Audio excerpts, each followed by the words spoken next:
করোনাটা খুবই একটা মারাত্মক ব্যাধি, যেটা মরণ ব্যাধির মতো, এবং করোনা রোগী দিন দিন বেড়েই যাচ্ছে। আমার মনে হয় সরকারের উচিত এখনই প্রয়োজনীয় পদক্ষেপ গ্রহণ করা। করোনা কিট প্রয়োজন, ওষুধ প্রয়োজন, কেবিন প্রয়োজন, প্রয়োজনে আইসিইউ প্রয়োজন। এগুলো এখন থেকেই সরকারের উচিত প্রিপারেশন নেওয়া। এবারের ভ্যারিয়েন্টটা আগের তুলনায় অনেক বেশি শক্তিশালী এবং দ্রুত ছড়াচ্ছে। এটা আমরা অবশ্যই অনেক বেশি আতঙ্কিত।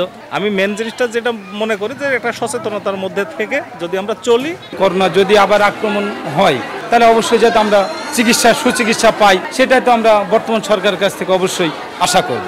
20-21 সালে আমরা যেটা দেখছি, আসলে সরকার একটা প্রস্তুতি নিতে নিতেই আমার অনেকগুলো দেশের ভিতরে অনেকগুলো লোক মারা গেছে।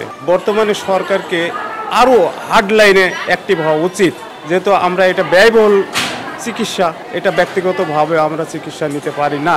এখনো সংক্রমণ বিভিন্ন জায়গায় দেখা যাচ্ছে, যেহেতু এটা ব্যক্তিগতভাবে চিকিৎসা নেওয়া সম্ভব হবে না, অবশ্যই প্রয়োজন সরকার আগের থেকে প্রস্তুতি নেওয়া। আমাদের আইসোলেশন একটা ওয়ার্ডই করা হয়েছে, কারণ আমাদের এর মধ্যে 2টা জুম মিটিং হয়েছে স্বাস্থ্য অধিদপ্তরের তরফ থেকে।